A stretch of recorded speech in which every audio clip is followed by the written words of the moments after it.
வானொலியில் நீங்கள் கேட்டு மகிழ்ந்த தென்கட்சி கோ சுவாமிநாதன் ஐயா அவர்களின் இன்று ஒரு தகவல். ஒரு ஊரில் ஒரு ஆள் இருந்தான். நிறைய பணம் சேர்த்தான்.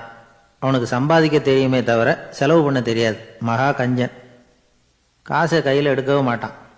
எடுத்தால் செலவு செய்ய வேண்டியிருக்குமே. அதனால் இப்படியே அவன் காலத்தை ஓட்டி விட்டான். வயசாயிட்டுது. அவனுடைய மனைவி ஒரு நாள் கேட்டாங்க, இவ்வளவு நாளாக நீங்கள் என்னை எங்கேயுமே அழைச்சிட்டு போனதில்லை, இப்போவாவது அழைச்சிட்டு போகக்கூடாதா அப்படின்னாங்க. எங்கே போகணும் சொல்லுன்னா. காசிக்கு போகணும், கங்கையில் குளிக்கணும்னாங்க. இவன் பார்த்தான், இதுக்கு ஏன் அவ்வளோ தூரம் செலவு பண்ணிட்டு போகணும், நம்ம ஊர் ஆற்றுலேயே குளிக்கலாமே, இதுவும் புண்ணிய நதி தான், இங்கே குளித்தா அங்கே குளித்த பலன் கிடைச்சிரும் அப்படின்னா. சரின்னு 2 பேரும் ஆத்தங்கரைக்கு போனாங்க. அன்றைக்கி ஏதோ விசேஷம், நிறைய கூட்டம், நிறைய பேர் குளிச்சுக்கிட்டு இருக்கிறாங்க. கரையில் சில புரோகிதர்கள் நின்றுக்கிட்டு இருக்கிறாங்க. குளிக்கிறதுக்கு முந்தி அவங்கக்கிட்ட உட்காந்தா ஏதோ மந்திரம்லாம் சொல்லுவாங்க, கொஞ்சம் காசு கொடுக்க வேண்டியிருக்கும். அதனால் இவன் என்ன பண்ணான், ஆத்தங்கரையிலேயே கொஞ்சம் தூரம் போனான். ஊரை விட்டு தள்ளி வந்துட்டான். அங்கே யாருமே இல்லை. அப்பாடான்னு சந்தோஷப்பட்டான். குளிக்கலாம்னு புறப்பட்டான். இந்த நேரம் கடவுள் பார்த்தார், இந்த கஞ்சனுக்கு ஏதாவது புத்தி போகட்டணும் அப்படின்னு நினைச்சார். உடனே ஒரு புரோகிதர் மாதிரி உருவத்தை மாற்றிக்கிட்டு அந்த ஆள் முன்னாடி வந்து நின்னார். அவனுக்கு அதிர்ச்சி. இங்கே யாருமே இருக்க மாட்டாங்கன்னு நினச்சா இங்கேயுமே ஒரு ஆள் வந்துட்டார, என்ன பண்ணுறதுன்னு யோசனை பண்ணான். புரோகிதர் உருவத்தில் இருந்த கடவுள் சொன்னார், இதை பாருங்க, இன்னைக்கு விசேஷ நாள், நீராடுறதுக்கு முன்னாடி சுயகல்பம் பண்ணிக்கிறது ரொம்ப நல்லது அப்படின்னார். என்கிட்ட பணம் எதுவும் இல்லையேன்னா. பரவாயில்ல, அப்புறமா கொடுங்க, வாங்கிக்கிறேன். ஆனால் ஒன்று, எவ்வளவு கொடுப்பீங்கிறத மட்டும் இப்போவே சொல்லிவிடுங்க அப்படின்னார். இவன் ரொம்ப யோசனை பண்ணான். ஒரு 10 பைசா தரேன் அப்படின்னா. சரின்னு ஒத்துக்கிட்டு எல்லா கிரியைகளையும் அவர் செஞ்சார். அதுக்கப்புறம் கணவனும் மனைவியும் ஆற்றுல குளித்தாங்க. அவர் போயிட்டார். கொஞ்ச நாள் கழித்து அவன் வீட்டுக்கு வந்தார் கடனை வசூல் பண்ணுறதுக்கு. வாசலில் நின்றுக்கிட்டு இருந்த அவன் மனைவி இவரை பார்த்ததும் தயங்க ஆரம்பித்தாங்க. அந்த அம்மா கிட்ட விஷயத்தை சொன்னார். அந்த அம்மா ஓடி போய் உள்ளே இருக்கிற தன்னுடைய கணவர்கிட்ட சொன்னாங்க. அவன் யோசனை பண்ணான், இப்போ வெளியில் போனால் அவனுக்கு 10 காசு கொடுக்க வேண்டியிருக்கும், அதனால் எனக்கு காய்ச்சல்னு அந்த ஆளுகிட்ட சொல்லிவிடு, இன்னொரு சந்தர்ப்பத்தில் என்னை வந்து பார்க்க சொல்லு அப்படின்னா. அந்த அம்மா போய் சொன்னாங்க. அப்படிங்களா, அப்படின்னா அவரை நான் உடனே போய் பார்க்கணுமே அப்படின்னு உள்ளே நுழைய ஆரம்பித்தார். அவங்க மறுபடியும் இருங்க தான் வரேன்னு சொல்லிவிட்டு உள்ள ஓடி விஷயத்தை சொன்னாங்க. இது ஏதுடா வம்பா போச்சு அப்படின்னு பார்த்தான். மனைவியை கிட்டத்தில் கூப்பிட்டான். இதோ பாரு, ஜன்னி கண்டு நான் இறந்து போயிட்டதா சொல்லிவிடு அப்படின்னா சொன்னாங்க. புரோகிதர் பார்த்தார். அப்படின்னா ஒரு வழியாக இருந்து அவருடைய இறுதி சடங்குகளையும் நானே முடிச்சுட்டு போயிடுறேன் அப்படின்னார். உள்ளே இருந்தவன் யோசனை பண்ணான், அந்த ஆள் என்னை விடமாட்டான் போல இருக்கு, அதனால் ஒரு சவப்பெட்டியில் என்னை வச்சு தூக்கிக்கிட்டு மயானத்துக்கு போங்க, பார்த்துக்கலாம் அப்படின்னா. புரோகிதரும் விடுற மாதிரி இல்லை, கூடவே நடந்து போய்கிட்டு இருக்கிறார். அங்கே இறக்கி சடங்குகளை முடிச்சுட்டு தீ வைக்கிற நேரம் பொட்டிக்குள்ளே இருந்த நம்ம ஆள் அலறி அடிச்சுட்டு வெளியில் ஓடி வந்தான். புரோகிதர் உருவத்தில் இருந்த கடவுள் சிரிச்சார். தன்னுடைய சுய உருவத்தை காட்டினார். அதுக்கப்புறம் அவனை கூப்பிட்டு, இதை பார்ப்பா, ஏன் இப்படி அல்லாடுற, ஏதாவது வரம் வேணும்னா கேள் தரேன் அப்படின்னார். அவன் யோசனை பண்ணான். பகவானே, ஒரே ஒரு வரம் தான் உங்ககிட்ட கேட்கணும்னா. என்ன வேணும் கேளுன்னார். அந்த 10 பைசா தட்சணையை தள்ளுபடி பண்ணால் போதும் அப்படின்னா. கடவுளும் சரின்னு சொல்லிட்டு போயிட்டார். இப்படி ஒரு கதையை சுவாமி சிவானந்தர் சொல்லியிருக்கிறார். செல்வந்தர்கள் பல பேர் இப்படித்தான் இருக்கிறாங்க. தாங்களும் அனுபவிக்க மாட்டாங்க, அடுத்தவங்களுக்கும் கொடுக்க மாட்டாங்க. இது மாதிரியான கஞ்சர்களுக்கு இந்த உலகம் இல்லை, அந்த உலகம் இல்லைங்கிறார் அவர். இந்த கதையில் கடவுள் கடன் வசூலுக்கு வந்தது மாதிரி நம்ம ஊர் ஆள் ஒருத்தன் இன்னொருத்தர்கிட்ட 10 பைசா கடன் கொடுத்துட்டான். திருப்பி வாங்கறதுக்கு நடையாக நடக்கிறான். கடைசியாக கேட்டான், நீ எப்போ தான் கடனை திருப்பி தரப்போற, அதை முடிவாக சொல்லுன்னா. வர்ற வியாழக்கிழமை கண்டிப்பாக கொடுத்துருவேன் அப்படின்னானா அவன். அன்னைக்கு நான் ஊரில் இருக்க மாட்டேனே அப்படின்னானா இவன். அதனால் என்ன, நானும் தான் அன்னைக்கு ஊரில் இருக்க மாட்டேன் அப்படின்னானா. அன்பா இருக்கணும்னு அநேக பெரியவங்க சொல்லியிருக்கிறாங்க. நாமளும் அதை கேட்டுட்டு அன்பு காட்டுறதுக்கு தயாராக தான் இருக்கிறோம். அதை வாங்கறதுக்கு தான் ஆளை காணும். இருந்தாலும் அன்புல எத்தனையோ வகை உண்டு. அதை சரியாக புரிஞ்சுக்கிட்டு அதுக்கப்புறம் அன்பு காட்ட ஆரம்பிக்கணும். வகையை புரிஞ்சுக்காம அன்பு காட்டினா வம்புல மாட்டிக்க வேண்டியது தான். அன்புன்னா சாதாரணமாக நினச்சி விடாதீங்க. அதில் எவ்வளவு விதம் தெரியுமா? இரக்கம், கருணை, காருண்யம், பந்துத்துவம், பட்சம், பாசம், நேசம், விசுவாசம், அபிமானம், காதல், பக்தி, இப்படி பல விதமாக அதை பற்றி சொல்லி வச்சிருக்கிறாங்க பெரியவங்க. இந்த வார்த்தைகள்லாம் நாம் கேள்விப்பட்டது தான். இருந்தாலும் அதுகளுக்குள்ள என்ன வித்தியாசம்னு கேட்டால் சரியாக சொல்ல தெரியாது. அதனால் இந்த வார்த்தைகளுக்கெல்லாம் பெரியவங்க என்ன விளக்கம் சொல்கிறாங்கன்னு இப்போ பார்க்கலாம். எளியவர்கள் மேலே செலுத்துகிற அன்பு இருக்கு பாருங்க, அதுக்கு இரக்கம்னு பேர். அறிவு பலம், சரீர பலம், இது ரெண்டும் இல்லாதவங்க மேலே, அதாவது வலிமையற்றவர்கள் மேலே செலுத்துகிற அன்பு இருக்கு பாருங்க, அதுதான் கருணை. எறும்புலேருந்து யானை வரைக்கும் சகல ஜீவராசிகள் மேலேயும் காட்டுற அன்புக்கு காருண்யம்னு பேர், ஜீவகாருண்யம். சிவி சக்கரவர்த்தி காட்டின அன்பு இந்த ரகம். உறவினர்கள், சொந்தக்காரங்க, அவங்க வசதியாக இருந்தாலும் வறுமையில் இருந்தாலும் வித்தியாசம் இல்லாமல் காட்டுற அன்பு இருக்கு பாருங்க, அதுக்கு பேர் பந்துத்துவம். ஒரு எஜமானன் வேலையாள்கிட்ட காட்டுற அன்பு இருக்கு பாருங்க, அதுக்கு பேர் தான் பட்சம். அவனும் தன்னை மாதிரி மனுஷன்தாங்கிற நினைப்பு வேணும். ஒரு தாய் தன்னுடைய குழந்தை மேலே, ஒரு குழந்தை தன்னுடைய தாய் மேலே செலுத்துகிற அன்புக்கு பாசம்னு பேர். ஈருடல் ஓர் உயிர்னு நினைக்கிறது இது. ராமரும் கௌசலையும் இதுக்கு உதாரணம். தம்மை ஒத்த நண்பர்கள் கிட்ட செலுத்துகிற அன்புக்கு நேசம்னு பேர். வயசு, செல்வம், அந்தஸ்து இந்த வித்தியாசமெல்லாம் பார்க்காம அவங்க சுக துக்கத்தில் சமபங்கு எடுத்துக்கிறது இது. கிருஷ்ணன் குசேலர்கிட்ட காட்டினது இந்த ரகம். வேலை செய்கிறவன் முதலாளிகிட்ட காட்டுற அன்புக்கு விசுவாசம்னு பேர். தேசத்து மேலேயும் தாய்மொழி பேர்லையும் செலுத்துகிற அன்புக்கு அபிமானம்னு பேர். தேசாபிமானம்னு சொல்கிறோமே, இதுதான். ஒரு கணவன் மனைவி பேரில் காட்டுற அன்புக்கு காதல்னு பேர். கடவுள் பேரில் செலுத்துகிற அன்புக்கு பக்தின்னு பேர். இப்படி அன்புல பல ரகம் இருக்கிறப்போ அதில் உள்ள வித்தியாசம் தெரியாமல் இடம் மாற்றி அன்பு காட்டினா இடைஞ்சல் தான். சரி, இந்த அன்பை பற்றி விஞ்ஞானம் என்ன சொல்லுது தெரியுமா? இதயத்தை பாதுகாக்கிறதுக்கு முக்கியமாக தேவைப்படுற ஒன்று இந்த அன்பு தான்னு சொல்லுது. நெதர்லாந்து விஞ்ஞானிகள் இதை ஆராய்ச்சி பண்ணியே கண்டுபிடிச்சிருக்கிறாங்க. கொஞ்சம் முயல் குட்டிகளை 2 பிரிவாக பிரித்தாங்க. 2 குரூப்புக்கும் கொழுப்பு அதிகமாக உள்ள ஆகாரத்தையே கொடுத்துக்கிட்டு வந்தாங்க. ஆனால் ஒரு குரூப்புக்கு வெறுமன ஆகாரத்தை கொடுத்ததோட சரி, இன்னொரு குரூப்பு முயல்களுக்கு ஆகாரம் கொடுத்ததோடு நிறுத்திக்கல. அதுக்கு முன்னாடி கூண்டுகளை திறந்து விட்டு முயல்களை கொஞ்ச நேரம் எடுத்து கொஞ்சி விட்டு அதுக்கப்புறமா ஆகாரம் கொடுத்தாராம் ஆராய்ச்சியாளர். இந்த குரூப்புக்கு இதய பாதிப்பு 60% குறைச்சலாக இருந்துதான். சில நோயாளிகளுக்கு ஹார்ட் அட்டாக் வந்தாலும் அதை தாங்கிக்கிட்டு குணமாகிற சக்தி அதிகமாக இருக்குது. இது எப்படின்னு ஆராய்ச்சி பண்ணி பார்த்துருக்குறாங்க. அவங்கெல்லாம் மனைவி தன் பேரில் ரொம்ப அன்பாக இருக்கிறதாக நினைக்கிறவங்களாம் இருக்கிறாங்களாம். இதய நோயாளிகள் பல பேரை சந்தித்து இதய நோய் ஏற்பட என்ன காரணம்னு கேட்டிருக்கிறாங்க. அவங்க சொன்ன காரணம்லாம் சாப்பாடு சம்மந்தமாக இல்லையா, மனைவி அன்பா இல்லை, இப்படிப்பட்ட காரணத்தை தான் சொல்கிறாங்களாம். அதனால் இதயத்தை பாதுகாக்கணும்னு நினைக்கிறவங்க அடுத்தவங்க அன்பாக இருக்கிறது மாதிரி பார்த்துக்குங்க, அதுதான் முக்கியம். ஒருத்தர் முகம் பூரா பிளாஸ்டரி போட்டுக்கிட்டு வந்தார். ரொம்ப கோபமாக, என்னங்க ஆச்சுன்னு விசாரித்தேன். எல்லாம் உங்களால் தான் சார்னார். விவரமாக சொல்லுங்களேன். என்ன உங்கள் தகவலை கேட்டுட்டு ஒரு பூனைக்குட்டியை கையில் எடுத்தேன், அன்பாக அதை தடவி கொடுக்கறதுக்காக. ஆனால் அது முந்திக்கிட்டது, அது என் முகத்தை தடவி கொடுத்துட்டுது, முகம் பூரா நகை கீறல், அதுதான் இப்படி அப்படின்னார். அன்புல அறிவு சேராததுனால வந்த கோளாறு. இமயமலை அடிவாரத்தில் ஒரு மடம். அங்கே ஒரு சன்னியாசி இருந்தார். அவர்கிட்ட ஒருத்தர் வந்தார். சுவாமி, ஆசையை உதற நினைக்கிறேன், முடியல, ஒட்டிக்கிட்டே வருது அப்படின்னாராம். இப்படி உட்கார, ஒரு கதை சொல்கிறேன் அப்படின்னு சொல்லி அவர் சொல்ல ஆரம்பித்தாராம். அவர் சொன்ன கதை என்னென்னா, ஒரு ஊரில் ஒரு ஆள் இருந்தான். அவன் பேர் குப்புசாமி. அவன்கிட்ட எப்பவும் ஒரு பழைய தொப்பி இருக்கும், விடவே மாட்டான். அதனால் அவனை எல்லோரும் தொப்பி சாமி அப்படின்னு தான் கூப்பிடுறது வழக்கம். ஒரு புது தொப்பி வாங்கிக்கப்படாதாப்பா அப்படின்னு நண்பர்கள்லாம் சொல்லி பார்த்தாங்க. பணத்துக்கு எங்கே போவேன் அப்படின்னு விட்டானான். பணம் வச்சுருக்கான், செலவு பண்ண மனசு வரல. மகா கஞ்சன். பழைய பாட்டில்கள்லாம் வாங்கி விற்றுக்கிட்டு இருந்தான். அப்படி ஒரு தடவை பழைய கண்ணாடி சாமான்களை ஏலத்தில் எடுத்தப்போ அதில் ஒரு அருமையான சென்ட்டு பாட்டில் கிடச்சிது. உடனே ஒரு ஐடியா பண்ணான். அந்த சென்ட்டை சின்ன சின்ன பாட்டில்களில் அடைச்சி ஜன்னல் ஓரமாக அடுக்கி வச்சுட்டான். அதை விற்றா நிறைய பணம் கிடைக்குமே. அதனால் இதுக்கு இடையில் ஒரு நாள் அவன் அப்படியே உட்காந்துருந்தான். அந்த நேரம் நண்பன் வந்தான். ஏண்டா, உன் பழைய தொப்பியை மாற்றப்படாதா, ஊரில் எல்லோரும் கேலி பேசுகிறாங்களே உன்னை தொப்பி சாமின்னு அப்படின்னு சொல்லி கேட்டிருக்கான்.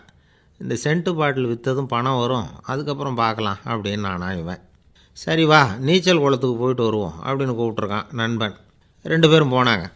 அதே நேரம் அந்த ஊர் நீதிபதியும் அங்கே குளிக்க வந்தாராம். அவர்கிட்ட இருந்தது விலை வசந்த ஒரு புது தொப்பி. அதை அங்கே இருந்த ஸ்டாண்டில் மாட்டிவிட்டு குளிக்க போனார். இதுக்கிடையில் குப்புசாமி குளிச்சுட்டு வந்தான். அவனுடைய பழைய தொப்பியை காணலை. அந்த புது தொப்பியை பார்த்தா இது நண்பனுடைய வேலை தான் அப்படிங்கிறதாக புரிஞ்சுக்கிட்டு அதை எடுத்து மாட்டிகிட்டு வந்துட்டான். நீதிபதி குளிச்சுட்டு வந்து பார்க்குறாரு, தொப்பியை காணும். போலீஸில் புகார் கொடுத்தார். அவங்க வந்து தேடினாங்க. ஒரு மூலையில் பழைய தொப்பி கிடச்சிது. அடடா, இது நம்ம குப்புசாமியோட தொப்பி இல்லையா அப்படின்னு நானா ஒருத்தன். உடனே அவன் வீட்டுக்கு தேடிட்டு போயிருக்காங்க. அங்கே போய் பார்த்தா புது தொப்பி அங்கே இருக்குது. உடனே அவனுக்கு 1000 ரூபா அபராதம் போட்டாங்களாம். அவன் பணத்தை கட்டிவிட்டு ரொம்ப எரிச்சலோடு வீட்டுக்கு வந்தான். பழைய தொப்பி கண்ணில் பட்டுது. மறுபடியும் உன்னால் தானே எனக்கு 1000 ரூபா நஷ்டம் அப்படின்னு சொல்லி அதை எடுத்துக்கிட்டு அப்படி போயிருக்கான். அந்த ஊர் குளத்தில் வீசி எரிஞ்சிட்டு வந்துட்டான். அது மீன் பிடிக்கிற ஒருத்தன் கையில் சிக்கிச்சு. அவன் வர்ற வழியில் அதை எடுத்து வேகமாக வீசி எறிஞ்சான். அது நேராக குப்புசாமி வீட்டு ஜன்னல் வழியாக உள்ளே வந்து இந்த சென்ட்டு பாட்டில்கள் மேலே விழுந்து எல்லாம் உடஞ்சி நொறுங்கி போச்சு. குப்புசாமி பார்த்தான். தோட்டத்தில் ஆழமாக ஒரு குழியை வெட்டினான். அந்த தொப்பியை போட்டான், மூடிவிட்டான். இதை அடுத்த வீட்டுக்காரன் பார்த்தான். ஏதோ புதையல் தான் வச்சுருக்கான் போல இருக்குன்னு நினச்சான்.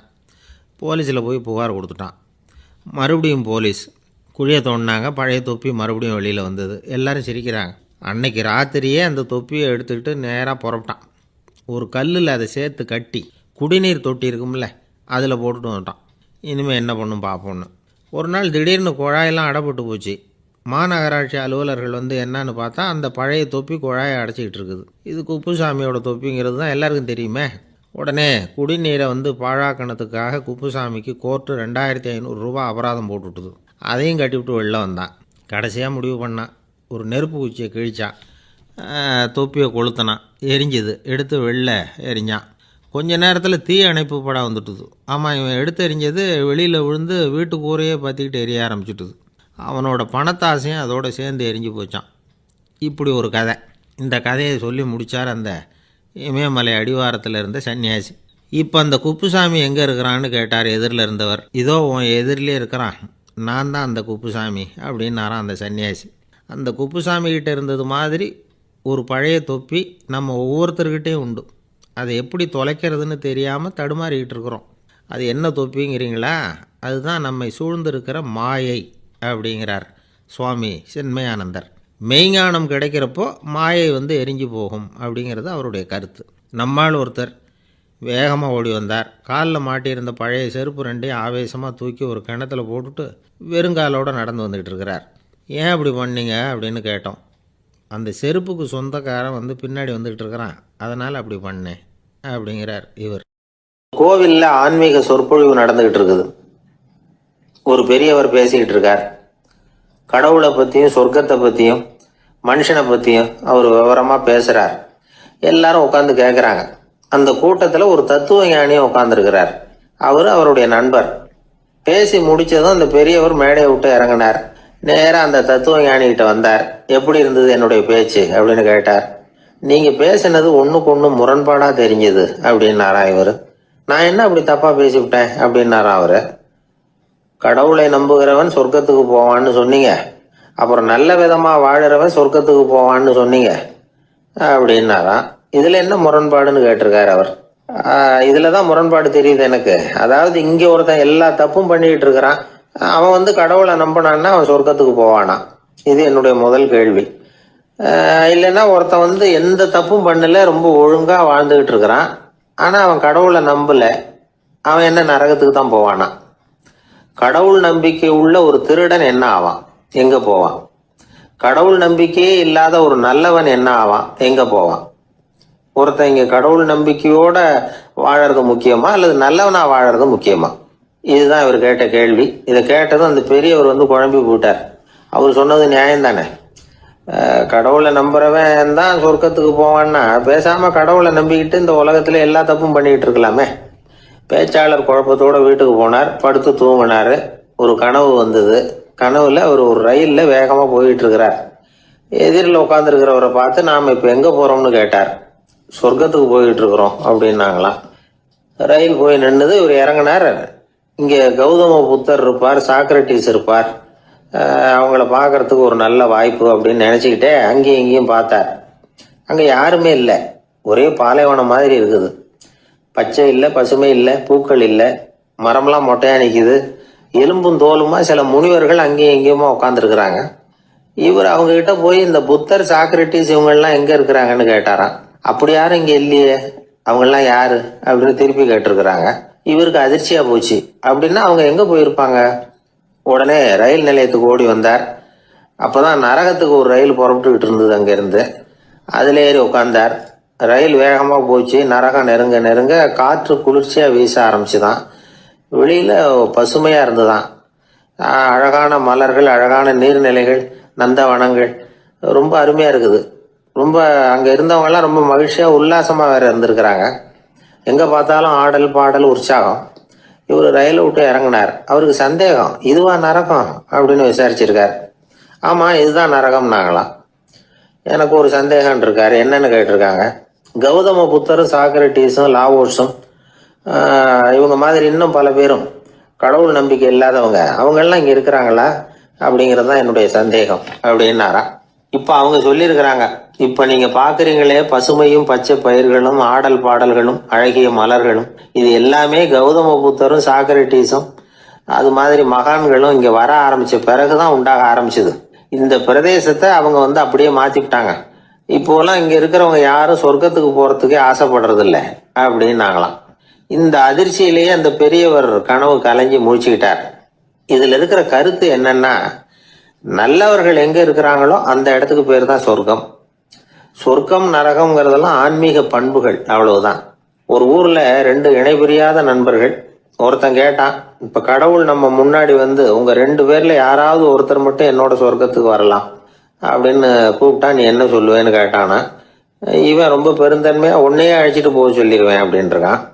அப்படின்னா உனக்கு சொர்க்கம் வேணாமான்னு கேட்டிருக்கான் அவன். நீ என்னை விட்டுட்டு போனாவே அப்புறம் இந்த பூலோகமே எனக்கு சொர்க்கம் தாண்டா அப்படின்னு நானா இவன். ஒரு காலத்தில் பிரஷ்யா அப்படின்னு ஒரு தேசம் இருந்தது. இப்போ ஜெர்மனி இருக்குல்ல, இதோட பெரும்பகுதி ஒரு காலத்தில் பிரஷ்யாங்கிற பேரில் இருந்தது. அப்போ அதுக்கு அரசராக இருந்தவர் மகா ஃப்ரெடரிக், அதாவது ஃப்ரெடரிக் தி கிரேட் அப்படின்னு சொல்லுவாங்க. அந்த ராஜாவுக்கு ஒரு சந்தேகம், நாம் பல வகையான வரிகளை விதித்து வசூல் பண்ணுறோம், அப்படி பண்ணி வருமானம் குறைஞ்சிக்கிட்டே போகுதே, இதுக்கு என்ன காரணமாக இருக்கும்? இதுதான் அவருக்கு ஏற்பட்ட சந்தேகம். ஒரு சமயம் அந்த அரசர் தம்முடைய அமைச்சர்களையும் பிரபுக்களையும் தளபதிகளையும் கூப்பிட்டு ஒரு விருந்து வச்சார். விருந்து முடிஞ்சதும் அவங்கள பார்த்து இந்த சந்தேகத்தை கேட்டார். வரிகள் அதிகமாக விதித்து வருமானம் குறையறதுக்கு என்ன காரணம் அப்படின்னு கேட்டார். பல பேருக்கு இதுக்கு சரியாக பதில் சொல்ல தெரியல. அனுபவசாலியான ஒரு தளபதி எழுந்திரிச்சார். அரசே, அது எப்படிங்கிறத இப்போ உங்களுக்கு காட்டுறேன்னார். உடனே ஒரு பெரிய பனிக்கட்டி ஒன்றை தன்னுடைய கையில் எடுத்தார். அதை அப்படியும் எப்படியும் திருப்பி பார்த்தார். அப்புறம் அடுத்தவர்கிட்ட கொடுத்தார். அவர் அதை அப்படியும் இப்படியும் திருப்பி பார்த்துட்டு அடுத்தபடியாக இருந்தவர்கிட்ட கொடுத்தார்.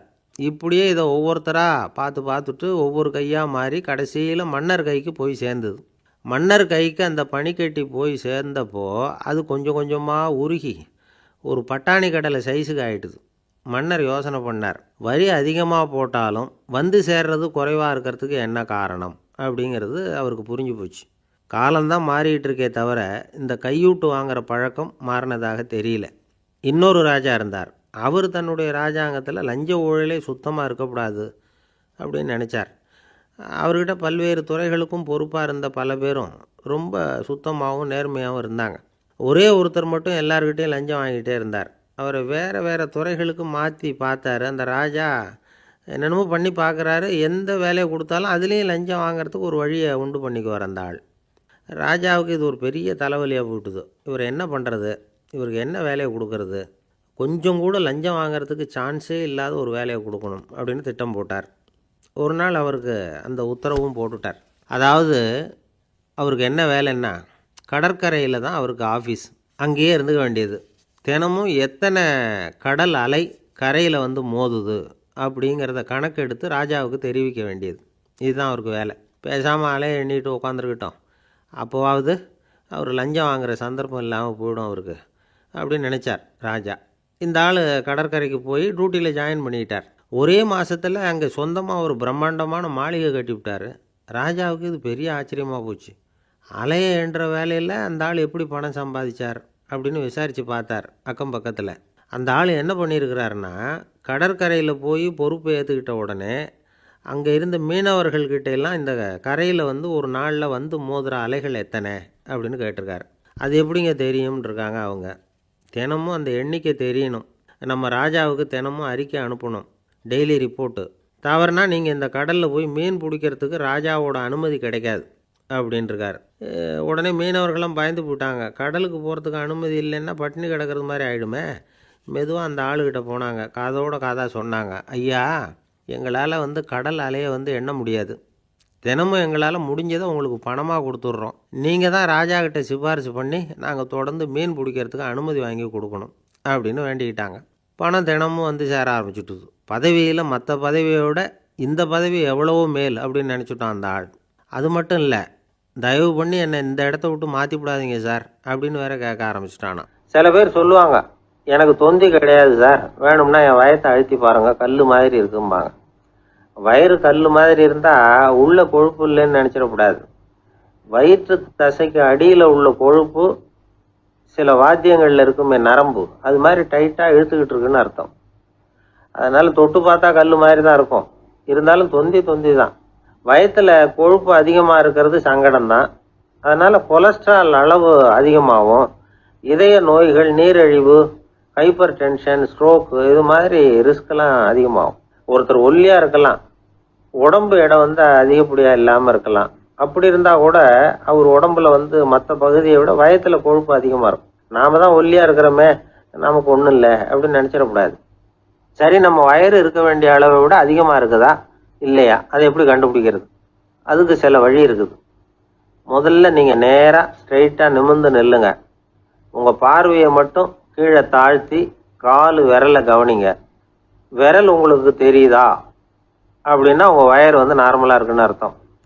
கால் விரல் உங்கள் கண்ணுக்கு தெரியலையா அப்படின்னா உங்களுக்கு வயிறு பெருசு தான். இன்னொரு வழி இருக்குது. அது என்ன தெரியுமா? ஒரு தரையில் நீட்டாக படுத்துடணும்.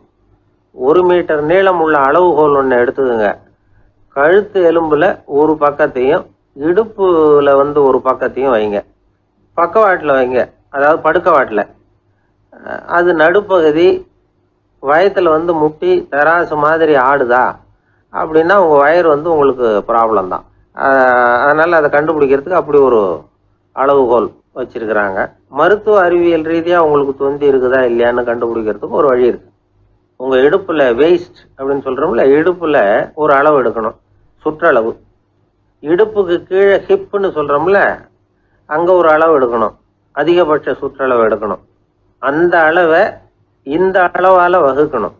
அதாவது உங்கள் வெயிஸ்ட் மெஷர்மெண்ட் இருக்குல்ல, அதை ஹிப்பு மெஷர்மெண்ட்டால் வகுக்கணும்.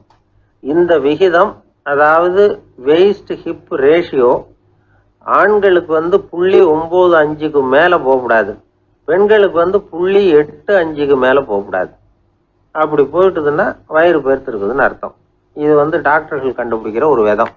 சரி, இந்த தொந்தியை குறைக்கிறதுக்கு என்ன பண்ணலாம்? பட்டினி கிடக்கலாமா அப்படின்னா அது தேவையில்லை. ஆனால் கலோரி அளவை குறைக்கணும். அது எப்படி? கொழுப்பு ஆகாரத்தை குறைக்கணும். இப்போ கார்போஹைட்ரேட்டு, புரோட்டீன்லாம் இருக்குது இல்லை, அதெல்லாம் ஒரு கிராமுக்கு சுமாராக 4 கலோரி கொடுக்கும். ஆனால் கொழுப்பு ஒரு கிராமுக்கு 9 கலோரி கொடுக்கும். அதனால் ஒரே அளவுள்ள ஆகாரங்களில் கூட கலோரி வித்தியாசம் இருக்குது. கலோரி அளவு குறைச்சலாக கொடுக்கக்கூடிய ஆகாரம் சாப்பிடணும். இப்போ தொந்தியை குறைக்கிறதுக்கு கடுமையான உடற்பயிற்சி தேவையா அப்படின்னு கேட்டால் அதுவும் தேவையில்லையா. ஆகாரத்தில் கொழுப்பை குறைச்சாவே போதும், மற்ற ஆகாரம் செரிக்கிறதுக்கு லேசான உடற்பயிற்சியே போதும். வயத்தை குறைக்கிறேன்னு சொல்லி சில பேர் உட்காந்து எழுந்திருப்பாங்க, அதுவும் தேவையில்லையா. அப்படிலாம் பண்ணி உங்களை கஷ்டப்படுத்திக்க வேண்டியதில்லை. வயத்தை குறைக்கிறதுக்கு அதெல்லாம் உதவுறது இல்லை அப்படின்னு அது சம்பந்தமான நிபுணர்கள் சொல்கிறாங்க. இப்போ இது சம்பந்தமாக 1984 ஒரு சோதனையே பண்ணி பார்த்துருக்குறாங்க. ஒரு நாளைக்கு 185 தடவை உட்காந்து எழுந்திருக்கிறது. இது மாதிரி 27 நாள் பயிற்சி பண்ணிவிட்டு பார்த்தாங்களாம். வயிற்று கொழுப்பில் எந்த மாறுதலும் இல்லையா. அதனால் உட்காந்து எழுந்திருக்கிற வேலையெல்லாம் தேவையில்லை. தொந்தியை குறைக்கிறதுக்கு முயற்சி பண்ணுறவங்க தோற்றத்தை அழகாக்கிறது ஒரு பக்கம் இருந்தால் கூட ஆரோக்கியமான நீண்ட வாழ்வுக்கும் அவங்க அஸ்திவாரம் போடுறாங்கன்னு தான் அர்த்தம். ஒருத்தர் வந்தார், சார் எனக்கு தொந்தி இருக்கா இல்லையான்னு கண்டுபிடிக்கிறது கஷ்டமாக இருக்குதுன்னார். சரி, நான் கண்டுபிடிக்கிறேன், இப்படி தரையில் காலை நீட்டி ஸ்ட்ரைட்டாக படுங்க அப்படின்னோம். சரின்னு படுத்துட்டார். இப்போ உங்கள் கண்ணை திருப்பி கால் கட்டை விரலை பாருங்க, கட்டை விரல் தெரியுதா அப்படின்னு கேட்டேன். தெரியுது சார்னார். நீங்கள் தெரியுதுன்னு சொல்கிறத நான் எப்படி நம்புறதுன்னு. அதோ தெரிகிற அந்த கட்டை விரல் நுனியில் ஒரு ஈ கூட உட்காந்துருக்குது பாருங்க சார் அப்படின்னார். அப்படின்னா நீங்கள் பார்க்கறது கட்டை விரல் இல்லை சார், உங்க மூக்கு நுனி அங்கதான் இப்ப ஈ உட்கார்ந்துருக்குது அப்படின்னோம். சீடன் வெளியூர் புறப்படுறதுக்கு தயாரா இருந்தான். ரொம்ப தூரம் போக போறான். திரும்பி வர நாளாகும். புறப்படுறதுக்கான ஆயத்த வேலைகள்ல ஈடுபட்டிருந்தான். அந்த சமயம் பார்த்து இன்னொரு சீடன் அவன்கிட்ட வந்தான். நம்ம குரு உன்னை அழைச்சிட்டு வர சொன்னார் வா அப்படின்னு கூப்பிட்டான். இவன் உடனே புறப்பட்டு போனான். குருநாதரை பார்த்தான். அவர் காலில் விழுந்து வணங்கினான். வணங்கிவிட்டு எழுந்திரிச்சான். அவ்வளவுதான். குரு ஏதாவது உபதேசம் பண்ணுவாருன்னு எதிர்பார்த்தான். ஆனா நடந்தது என்ன தெரியுமா? குரு அவனுக்கு ஓங்கி ஒரு அடி கொடுத்தார். எதிர்பாராம இந்த அடியை வாங்கினதும் அந்த சீடன் அதிர்ந்து போயிட்டான். பக்கத்துல இருந்த மற்ற சீடர்களும் திகைச்சு போய் நின்னுட்டாங்க. அடி வாங்கின சீடனுக்கு மனசுக்குள்ள குழப்பம். நாம என்ன தப்பு பண்ணணும்? புறப்படுற நேரத்துல இப்படி குரு கிட்ட அடி வாங்குற மாதிரி ஆயிட்டுதே அப்படின்னு நினைச்சு மனசுக்குள்ள ரொம்ப வேதனைப்பட்டான். கொஞ்சம் துணிச்சலை வரவழைச்சுக்கிட்டு குருநாதர்கிட்டயே கேட்டுட்டான். சுவாமி, நான் என்ன தப்பு பண்ணினேன்? என்னை இப்படி அடிச்சுட்டீங்களே, ஒரு வார்த்தை கூட உங்களை எதிர்த்து நான் பேசினது இல்லையே, இவ்வளவு காலமா உங்க விருப்பத்துக்கு விரோதமா ஒரு காரியம் கூட நான் செஞ்சது இல்லையே, வந்ததும் வராததுமா ஒண்ணுமே சொல்லாம என்ன அடிச்சுட்டீங்களே, குருவே நான் செஞ்ச குற்றம் தான் என்ன அப்படின்னு கண்ணீரோட பரிதாபமா கேட்டானா அந்த சீடன். ஆனா அந்த குரு முகத்துல கொஞ்சம் கூட கோபம் இல்லை. அவர் சிரிச்சுக்கிட்டே நின்றுகிட்டு இருந்தாராம். அதுக்கப்புறம் சொன்னாராம், என்னுடைய அருமை சீடனே, நீ ஒரு தவறும் பண்ணல. நான் உன்னை அடிச்சது நீ ஏதோ தப்பு பண்ணிவிட்டேங்கிறதுக்காக இல்லை. நீண்ட பயணம் போக போறேன். ஞாபகமா ஏதாவது கொடுத்து அனுப்ப வேணாமா? நீ ஞானம் பெற்ற பிறகுதான் திரும்பி வர போறேங்கிறது எனக்கு தெரியும். அதுக்கு பிறகு உன்னை வந்து அடிக்க முடியுமா? அதனால இப்ப கிடைச்சிருக்கிற இந்த வாய்ப்பை பயன்படுத்திக்கிட்டேன். அப்போதைக்கு இப்பவே அடிச்சுட்டேன், அவ்வளவுதான், வேற ஒண்ணும் இல்லை அப்படின்னாராம். குரு சிரிச்சுக்கிட்டே இப்படி சொல்றார். இருந்தாலும் இதுவும் ஒரு உபதேசம் தான். அதிர்ச்சிகளால விழிப்படைய வைக்கிறதும் ஒரு வழிதான். இது ஜென் வழி. பெரும்பாலும் அதிர்ச்சியின் மூலமாகவே ஞான தரிசனத்தை அருள்கிறவர்கள் தான் ஜென் குருமார்கள். நம்ம தியானம் தான் ஜென். இந்தியாவில இருந்து இது சீனாவுக்கு போய் கொஞ்சம் பேர் மாறி வளம் பெற்று ஜப்பான்ல ஜென் ஆகி வளர்ந்துருக்குது, அவ்வளவுதான். ஜென்கிறது தியானம். எதை நினைச்சும் தியானிக்கிறது இல்லை, எல்லாத்துலயும் தியானம் இருக்கிறதா சொல்லுது ஜென். பேசுறது, இருக்கிறது, நடக்கிறது, சாப்பிடுறது, சிரிக்கிறது, தூங்குறது, தொழில் செய்யறது அல்லது சும்மா இருக்கிறது எல்லாமே தியானம் தான்.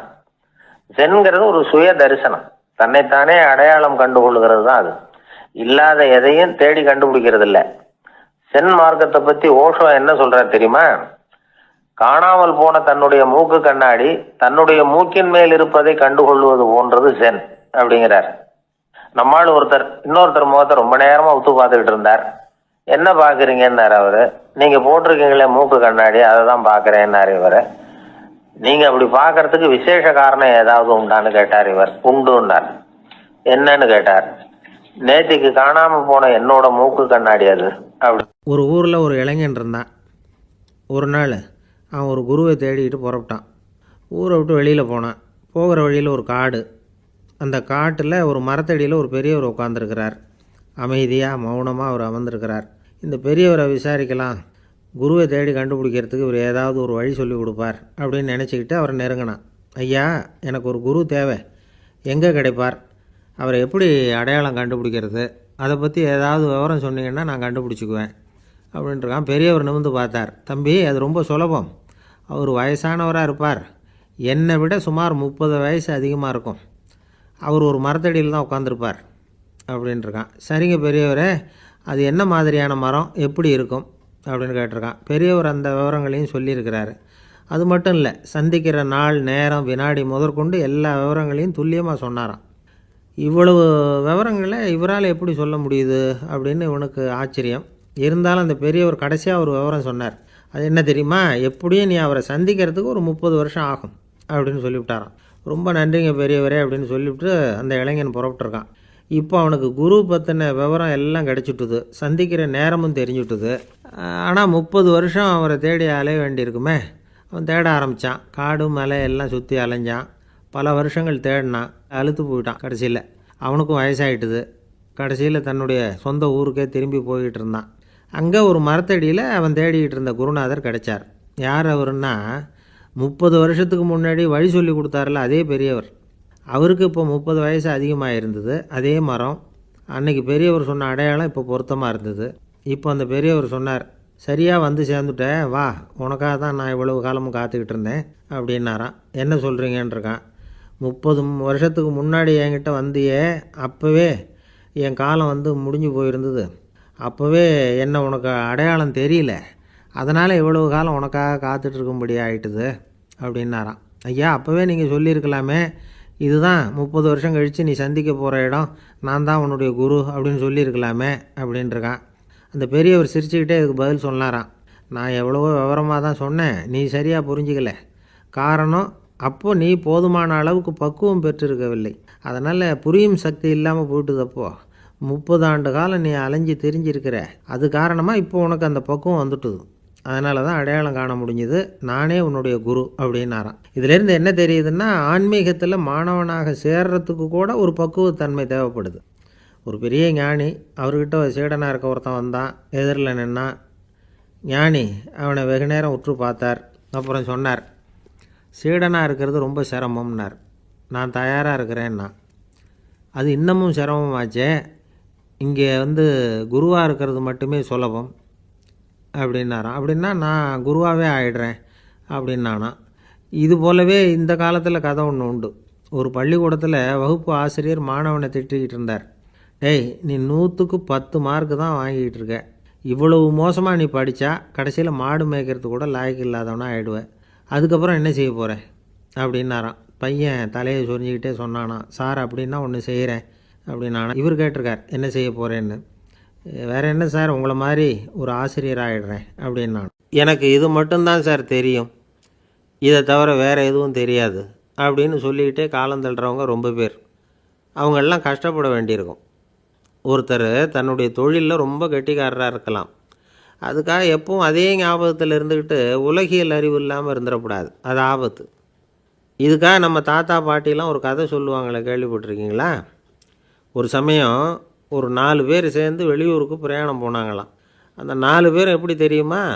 ஒருத்தர் வந்து வேதாந்தி, இன்னொருத்தர் சங்கீத வித்வான், 3வது ஆள் வைத்தியர், 4வது ஆள் ஜோசியர். இவங்க 4 பேரும் நண்பர்கள். அதனால் சேர்ந்து புறப்பட்டாங்க. வழியில் ஒரு ஊரில் தங்கினாங்க. இருட்டி போச்சு. அதனால் இன்றைக்கி ராத்திரி இங்கேயே தங்கி இருந்துட்டு நாளைக்கு புறப்படலாம் அப்படின்னு தீர்மானம் பண்ணாங்க. சாப்பாட்டுக்கு என்ன பண்ணுறது? அங்கேயே கடத்தெருவுக்கு போய் சாமான்லாம் வாங்கியாந்து சமைச்சு சாப்பிட்லாம்னு முடிவு பண்ணாங்க. 4 பேர் இருக்கிறதுனால ஆளுக்கு ஒரு காரியமாக செய்யலாம் அப்படின்னு வேலையை பிரிச்சுக்கிட்டாங்க.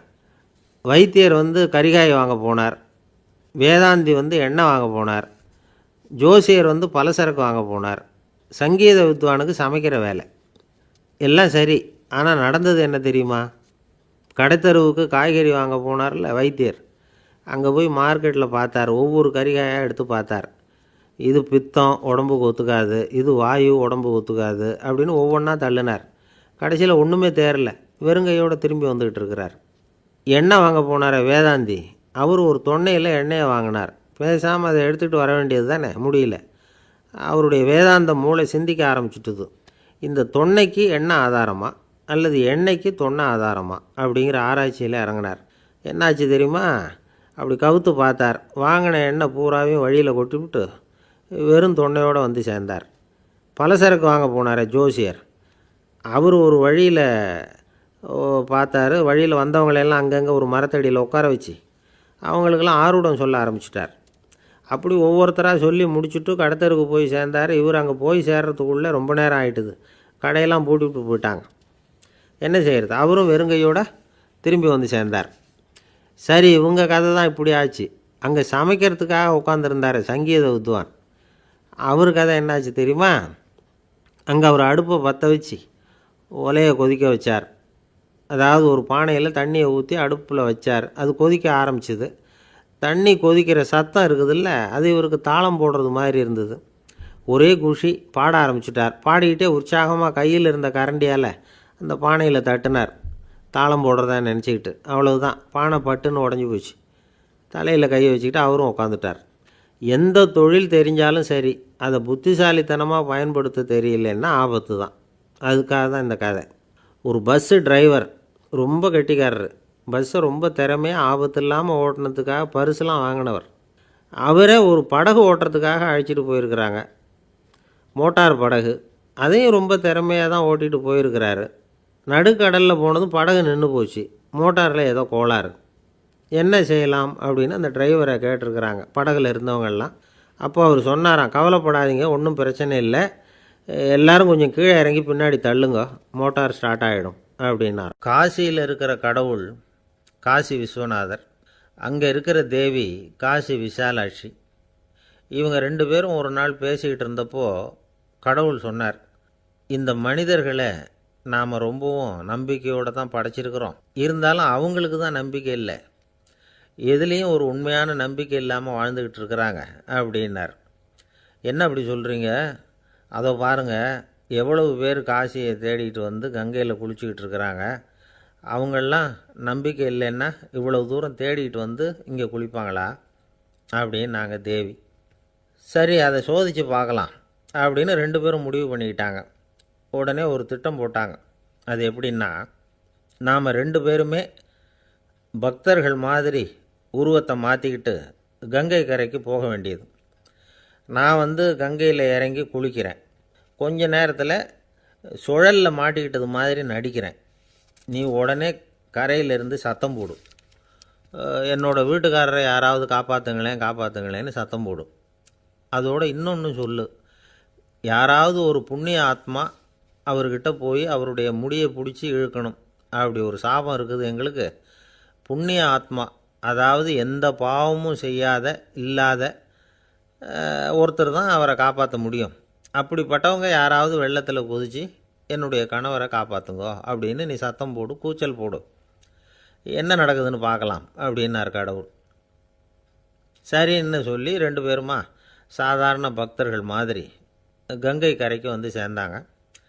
அவர் இறங்கி குளித்தார். திட்டம் போட்டது மாதிரியே சுழலில் மாட்டிக்கிட்டது மாதிரி கத்துனார். கரையில் இருந்த அந்த அம்மா, ஐயோ என் கணவரை காப்பாற்றுங்களேன், யாராவது காப்பாற்றுங்களேன்னு கத்துனாங்க. பல பேர் ஓடி வந்தாங்க. உடனே இவங்க, பாவம் இல்லாத புண்ணிய ஆத்மா ஒருத்தரால் தான் என்னுடைய கணவர் காப்பாற்றப்படணுங்கிறது விதி, அப்படி ஒரு சாபம் இருக்குது, அதனால் புண்ணிய ஆத்மா யாராவது அவர்கிட்ட போய் அவர் முடியை பிடிச்சி தூக்குனா அவரை காப்பாற்றி கொள்ளலாம் அப்படின்னாங்க. இவங்க இப்படி சொன்னதும் எல்லோரும் திகைச்சு போய் நின்றுட்டாங்க. ஒவ்வொருத்தருக்கும் அவங்க செஞ்ச பாவம்லாம் ஒவ்வொன்றா ஞாபகத்துக்கு வர ஆரம்பிச்சுட்டுது. சரி, இதுக்கு நாம் லாயக்கு இல்லை அப்படின்னு சொல்லி ஒதுங்கி போக ஆரம்பிச்சிட்டாங்க எல்லாம். இந்த சமயத்தில் யாரோ ஒருத்தர் வேகமாக ஓடி வந்தார், ஆற்றுல குதித்தார். அவர்கிட்ட போனார், முடியை பிடிச்சார், தூக்கினார், அவரை காப்பாற்றி கரைக்கு கொண்டுட்டு வந்துட்டார். அப்படி காப்பாற்றின அந்த ஆளை இவங்க 2 பேரும் தனியாக கூப்பிட்டுக்கிட்டு ஒரு மண்டபத்துக்கு வந்துட்டாங்க. வந்து விசாரிக்கிறாங்க. நீ யாரப்பா அப்படின்னு கேட்குறாங்க. ஏதும் தெரியாத மாதிரி. நான் இந்த ஊர் அன்ன சத்திரத்தில் வேலை செய்கிற ஒரு சமையல்காரன் அப்படிங்கிறார். நீ வந்து கங்கையில் குளிக்கிறது உண்டான்னு கேட்டிருக்காங்க. நான் இந்த ஊர்லேயே தான் இருக்கிறேன், இருந்தாலும் தினமும் கங்கையில் குளிக்கிறதில்ல, எப்போவாவது ஒரு நாள் அங்கே குளிப்பேன் அப்படின்னார். கங்கையில் மூழ்கி எழுந்திரிச்சா பாவம்லாம் தொலையும்னு சொல்கிறாங்க. அப்படி இருக்கிறப்போ அங்கே இன்றைக்கி கங்கையில் குளிச்சுக்கிட்டு இருக்கிறவங்கெல்லாம் தங்களை வந்து புண்ணிய ஆத்மாவா நினைக்கல. கங்கையில் குளிக்காத நீ உன்னை வந்து புண்ணிய ஆத்மாவா நினச்சி என்னை காப்பாற்ற வந்திருக்கிற, அது எப்படி அப்படின்னு கேட்டார். அதுக்கு அந்த ஆள் சொல்கிறான், கங்கையில் குதித்ததுக்கு அப்புறம் தானே உங்களை காப்பாற்ற போகிறோம், அப்படி குதிக்கும் பொழுது என்னுடைய பாவம்லாம் போயிருக்கும்ல, நான் புண்ணிய ஆத்மாவாக ஆயிருப்பேனே, அதனால தான் துணிஞ்சு வந்து உங்களை காப்பாற்றினேன் அப்படின்னா. கடவுளும் தேவியும் அவனுக்கு வந்து காட்சி கொடுத்தாங்களாம். இப்படி ஒரு கதை உண்டு. அதாவது கங்கையில் குளிச்சுக்கிட்டு இருக்கிறவங்களுக்கே தங்களுடைய பாவம் போகுங்கிற நம்பிக்கை பரிபூர்ணமாக இல்லை, குளிக்காத ஒருத்தனுக்கு அந்த நம்பிக்கை இருந்தது. அதனால் அவனால் கடவுளை பார்க்க முடிஞ்சுது. கடவுளை வந்து நாமளும் பார்க்க முடியுமா முடியாதா அப்படிங்கிற குழப்பம்லாம் நமக்கு வேண்டியதில்லை. நம்பிக்கையோடு வாழணுங்கிற உண்மையை மட்டும் இந்த கதையிலேருந்து புரிஞ்சுக்கிட்டால் போதும். ஏன்னா இந்த கதையை கேட்டுட்டு ஒரு நண்பன் குதர்க்கமாக ஒரு கேள்வி கேட்டான். ஏன் சார், கங்கையில் குளித்தா பாவம் போயிடும்னு சொல்கிறீங்களே, நான் எனக்கு வேண்டாத ஒருத்தனை அழைச்சிட்டு போய் கங்கையிலேயே தள்ளி விட்டுட்டு அதுக்கப்புறம் அங்கேயே முழுக்க போட்டுட்டு நான் செஞ்ச பாவத்தை வந்து அதுலேயே கழுவி விட்டுட்டு மறுபடியும் உங்ககிட்ட வந்துடுறேன்னு வச்சுக்கோங்க, நீங்கள் என்னை வந்து புண்ணிய ஆத்மான்னு ஏற்றுக்குவீங்களா அப்படிங்கிறான். ஆள் கொஞ்சம் அசந்தான் நம்மளே அங்கே அழைச்சிட்டு போனாலும் போயிடுவான். ஒருத்தன் தன்னுடைய நண்பனை வழியில் பார்த்தான். என்னப்பா லெட்டர் போட்டுனே கிடச்சிதா அப்படின்னா. ஓ கிடச்சிதேன்னா அவன். இவன் உடனே ஏன்டா போய் சொல்கிற, நான் உனக்கு லெட்டரே போடலை, சும்மா தான் கேட்டேன், உடனே கிடச்சிட்டுதுங்கிறியே அப்படின்னா. லெட்டர் போட்டேன்னு நீ போய் சொல்கிறப்போ அது கிடைச்சதுன்னு நான் போய் சொல்லக்கூடாதா அப்படின்னானா அவன். இப்படிப்பட்டவங்க சில பேர் இருந்தால் கூட இன்னைக்கு கடிதம் மூலமாக தொடர்பு கொள்ளாதவங்க இருக்கவே முடியாது. அந்த அளவுக்கு அது அவசியமான ஒன்றாயிட்டுது. இந்த அஞ்சல் அட்டைகள் எப்படி ஆரம்பமாச்சு தெரியுமா? ஆஸ்திரியா நாட்டில் ஒரு பேராசிரியர் இருந்தார். அவர் பேர் இம்மானுவேல் ஹெர்மன். அவர் ஒரு நாள் ஒரு பத்திரிகையில் கட்டுரை எழுதினாராம். இது நடந்தது 1869. அவர் எழுதின கட்டுரையில் மக்கள் அதிகம் செலவு இல்லாமல் ஒருத்தருக்கு ஒருத்தர் தகவல் பரிமாறிக்கிறது எப்படி அப்படிங்கிறத பற்றி எழுதியிருந்தார். அதுக்கு சில யோசனைகளை அவரே எழுதியிருந்தாராம். எப்படின்னா, அந்த கட்டுரையை எல்லாரும் படித்து பார்த்துருக்குறாங்க. அவர் சொன்ன யோசனைகள் என்னன்னு. அது அரசாங்கத்தின் கவனத்துக்கு அது போச்சான். ஆகா, இது அவர் சொல்கிற யோசனை நல்லா இருக்கும் போல் இருக்கு அப்படின்னு அவங்களே நினச்சிருக்கிறாங்க. அவ்வளவுதான்.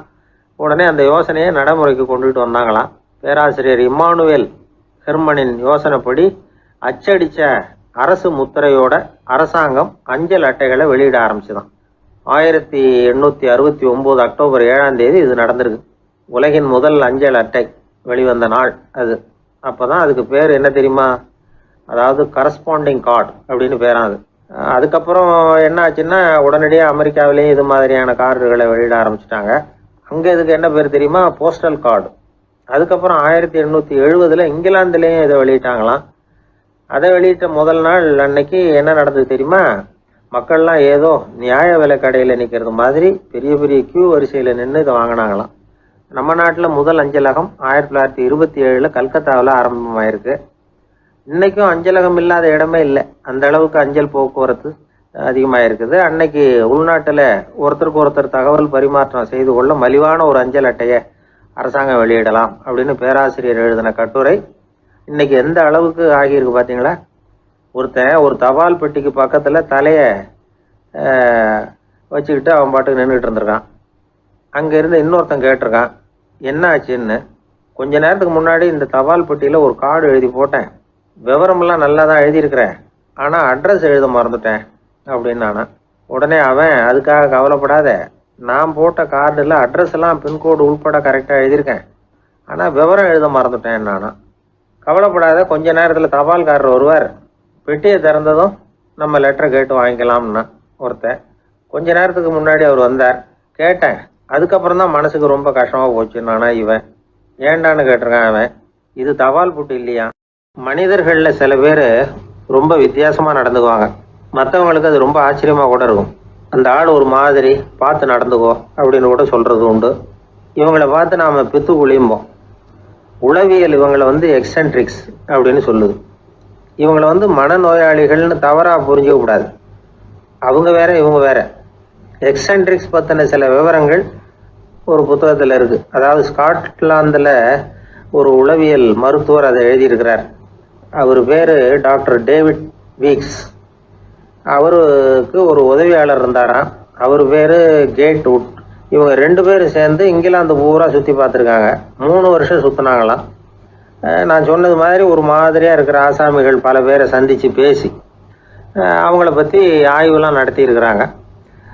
அப்படி நடத்தி அதை ஒரு புஸ்தகமாக எழுதியிருக்கிறாங்க.